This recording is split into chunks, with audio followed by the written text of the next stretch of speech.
একরকম, ম্যারিড লাইফটা আরেক রকম। সিঙ্গেল লাইফে যেরকম নিজের মতো স্বাধীনতা চলা যায়, ম্যারিড লাইফে একটা প্রশান্তি পাওয়া যায়। তো ম্যারিড লাইফের বিষয়টা হচ্ছে দুজনের মন যদি এক থাকে তাহলেই ভালো থাকা যায়, আর যদি না থাকে তাহলে খারাপ থাকা যায়। তো সেই যেটা হয়েছে আপনারা দেখছেন প্রিভিয়াস, এইগুলো নিয়ে আর কথা বাড়াতে চাই না, বলবো না। যেটা চলে গেছে চলে গেছে, আমাদের লক্ষ্য উপরে তাকানো, নিচে না। আমি নিচে তাকালেই তো এক কদম পিছে চলে যাবো, কেন আমার নিজের পায়ে কেন আমি কুড়াল মারবো? অনেক কষ্ট করছি, আপনারা দেখছেন, অনেক ঝুট ঝামেলা গেছে, রিয়া মনির গেছে। ওর সম্পর্কে আমি 2 লাইনে শেষ করতে চাই যে ওর যে একটা ফেসবুক পেজ আছে, দেখেন একটা ফেসবুক পেজ তার নিজের সন্তানের মতো। আমাদের সন্তানকে আমরা খেয়াল রাখি না? অবশ্যই।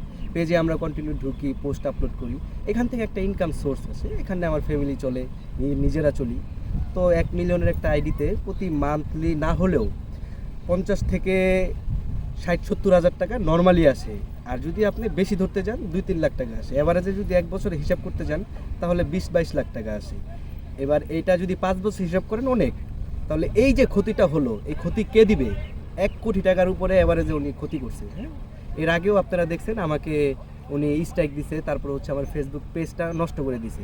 এইটা আমি মামলা করছি, মামলা করিনি, জিটি করছি। জিটিতে তদন্তের রিপোর্ট আমার পক্ষে আসছে, এটা আপনারা খুব শীঘ্রই পাবেন, পুলিশ দেখবে।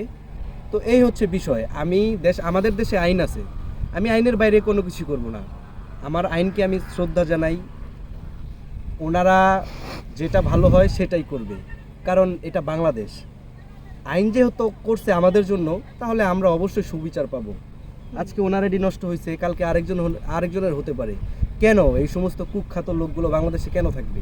শুধু বাংলাদেশে কেন, এরকম যারা জঘন্য কাজ করে আমার মনে হয় তাদেরকে এই দেশেই থাকতে দেওয়া উচিত না। আমরা ভালো কাজ ছাড়া কখনো আমাদের মধ্যে নষ্টামি পাবেন না। হ্যাঁ, আমাদের বিষয়ে একটা জিনিস সবাই গুঞ্জন ছড়াই দিছে, রিয়া উনি গুঞ্জন ছড়াই দিছে যে আমরা অনেক নেগেটিভ। হ্যাঁ, নেগেটিভটা আসলে অ্যাকচুয়ালি বানানো হয়েছে। দেখেন, উনি কিন্তু অনেক আগেও বলছে যে আলম ওরকম আলম তোরকম। রিসেন্টলি তো দেখতেছেন, আমরা আর কোনো কিছু বলবো না যে রাস্তাঘাটে ওপেনে একটা মানুষকে কিস করতে পারে, এটা কি শেষ জমানা? তাহলে কি সেই আগে দেখাই দিচ্ছে? আমরা কখনো করছি?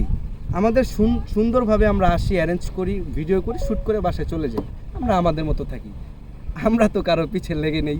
আমাদের পিছে কেন লেগে থাকবে আর মানুষরা? কেন, আমরা কি কারো ক্ষতি করছি? যদি আপনারা হিংসা না হয়ে কাজ করতে চান, কাজে প্রমাণ দেন, আমরাও করি, আপনারাও ফাইটিং করেন, কাজ করেন। না হয়ে আমরা একসাথে একটা ছবি তুললাম, আমাদের লাইক করলো, সুনাম আসলো, সেখান থেকে আপনারা দেখে আমাদেরকে জেলাস হয়ে আমাদের ফটোতে স্ট্রাইক দেন, এই করেন। স্ট্রাইক কি মুখের বিষয়? 2012 থেকে এই পর্যন্ত কাজ করি, আমি কি জানি না আমার কি করতে হবে? কই, আমি তো বেনিয়মভাবে কোনো কাজ করি না। চাইলে তো আমিও স্ট্রাইক দিতে পারি, পেজ নষ্ট করতে পারি, কোনো ব্যাপারই না। কিন্তু কই, আমি করি না। আমি যদি করি আপনারা যান অভিযোগ দেন। নো, আমার কথা হচ্ছে যে আল্লাহ পাক আছেন, আমরা যেহেতু মুসলিম, উনি অবশ্যই এটা দেখতেছেন। হয়তো এখন না হইলেও পরে বিচার পাবেন। উপর আল্লাহর কাছে অনেক কিছু দিয়ে রাখি, অনেকেই আমাদের অনেক জিনিস নিছে। আমরা দেখতে পাচ্ছি যে অভি ভাই অনেক খুশি। ভাই আপনার কয়টা করে প্ল্যান আছে? কয়টা করে গুনে পরে বলতে হবে। আরে ভাই কেমন? কিন্তু আমি আপাতত সিঙ্গেল আছি, আমি বিয়ে করি নাই।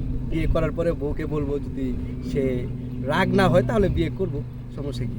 সবাই তো করে, তাহলে আমি করলে সমস্যা কোথায়? যদি সে অভিমান চেপে রেখে অনুমতি দিয়েই দেয়, তারপরে বিয়ে করবা? না, অভিমানটা আমি বুঝবো। যদি অভিমান থাকে তাহলে বিয়ে করব, লুকে আরেক জায়গায় রাখবো, প্রকাশ করবো। আল্লাহ, এটা কোনো কথা? অশান্তি।